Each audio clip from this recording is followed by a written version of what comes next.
Hi, welcome to Slate, your very own school search engine that helps you find the best schools for your kid based on various filters and parameters.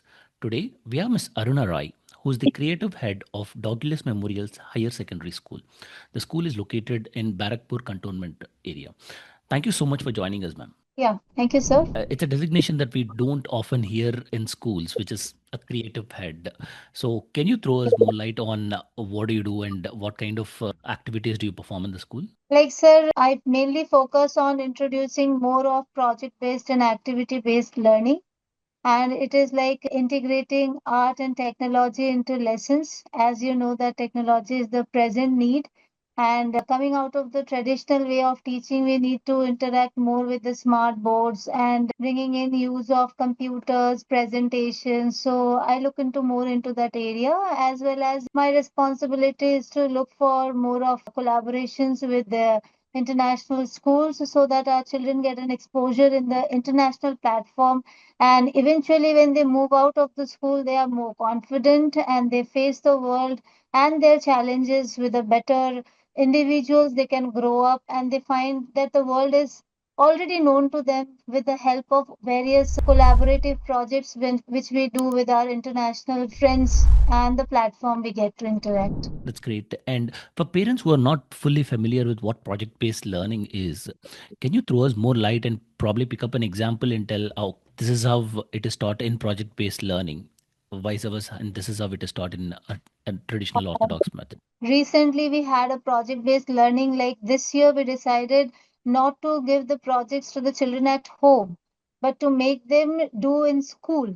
Because usually we have found that when you give them as a project to be done, mostly it is done by the parents. And when we interact with the children, they are like clueless. They hardly can give any answer like how this is done, how to do it. So, to overcome that difficulty, we decided to do it in school so that the children get a better learning. It's like hands on learning. So when I say calculating area and perimeter of a particular object, so it can be any object. You need not be very specific that what object am I talking about. So this year the children have done it while measuring the length and breadth of the doors, blackboards, benches, windows, even the duster and the books and copies they bring. So it was not very difficult to go have an idea like I'm asking to measure them the length and the breadth. So I find this is very interactive and they are doing it in classes. And even if they face any difficulty, so the problem solvers are always in front of them. They can easily approach the teachers and get their ideas clear. So I found it That very helpful for the children. that's interesting. And the other area of collaboration that you're talking about is collaboration with international schools abroad, right? So, can you tell us what it does and the kind of benefit that the school and the student reaps out of this entire collaboration? Yes, like recently we had a collaboration on comic strips with the Mm. international platform, and the topic was climate change. So when I talk of climate change, children might find it very difficult. They might say that it's not my syllabus or it's something very rocket science over there. And maybe when I grow up, then I'll think of what to be done for the climate as a means how can I be a helpful part of protecting my climate. But when it comes in the form of comic strips, in the form of short stories, and they design it, draw it, then they find that it's not that difficult or it's a rocket science. Then I grow up and then I learn about it. But they can do it with very small steps in their childhood only.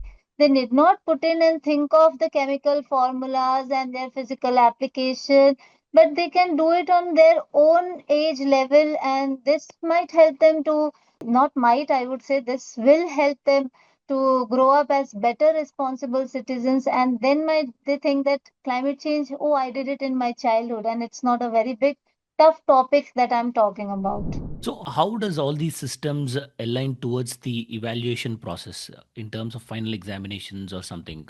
So, is there a connection there? Yeah, as I already told that technology is the need of the era. So when I'm talking about comic strips, I'm not talking like I'm not asking the child to do it or draw it on the papers, but they're doing it in the interaction with the computers or maybe the tablets or the laptops they have at home. So while learning about this subject, and it is integrated with art, it is integrated with science, and they also involve some calculations like statistical graph representation. So while doing all these projects, it's not like a extra burden on the children, but I would rather say that they are doing it and bringing in their own subjects into it, and they're learning the different subjects as not only the bookish part what they're getting, but they're also getting a very practical knowledge of it, which in future is going to be very helpful for them. Got it. And ma'am, taking you one step backward, I'm just curious what got you into education in the first place? Education is like, see, I've always been inspired by the thought that education is the most strongest tool, that tool for empowerment. And I always, usually I teach in junior school, and I find that if you want to sow a seed, then primary level is the best level. When I want to give my idea to a child and I want to see it growing day by day, so by the time they pass out or leave the school premises, I can see a confident child who is moving out of my institution and now ready to face the challenges. So, education, I think, is the best place where I can give whatever I had and I can leave a generation. They can move forward, maybe my ideas, and they will inculcate, they will cultivate it and make it more bigger and take my thoughts ahead. And it's like bringing in their thoughts too. It's not always my thought, but it's like I'm just sowing the seed, then they'll take it forward generation after generation. And I think wherever it begins, it's always the education. So I'm into this profession. That's great. And for such a noble cause, you chose Dogulus Memorial Higher Secondary School. What kind of difference do you think this school is making in terms of ensuring that your noble cause is seeing the light of the day? See, I believe that now, as per NEP says, it's not only about teaching and teaching your books. It is also about nurturing the child holistically. So when we say holistically, it's a big word, I would say, but like NEP says that it has to be always project based, activity based, hands on learning. So I found Douglas to be the best institution that I have in my teaching profession so far. I have found this is school, and the school not only looks into the academic well being of the children, but it also nurtures the extracurricular excellence of the child. So, a child might not be academically very good, but where to go? Because we see the pressure from the parents that you are not doing well, nothing can happen to you. Where will you land up? How will you grow up? And what will you do in the future? So I find our school, our institution is ready to provide that platform to each and every child who might not be very good in academics, but can pursue and be a better citizen by pursuing other activities that we offer in school. Great. And speaking about the curriculum that is offered in the school, ma'am, you have a vision for how that syllabus has to be taught, but you have to be on page with the curriculum and its requirements too. So, how is CBSE as a curriculum helping you, or any other curriculum that you think is aligning with your thought process? So now I think as we all come under the same umbrella, it's NEP. So when NEP is there, then we all are working with it and we have to work with it. And I found that whether it is CBSE or ISC, ICSE doesn't make any difference. For me, it's NEP. And when NEP is there, then we are running parallelly with it.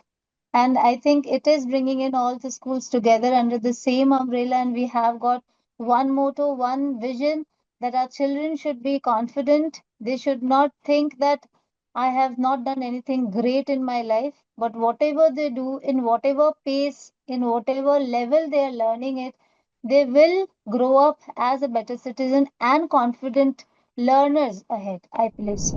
Great. And since you spoke about NEP with so much high regard, for parents who are not very sure on what NEP is and the kind of difference that it will make, you already mentioned it has project based learning, activity based learning, or being the kid being the center of the entire ecosystem.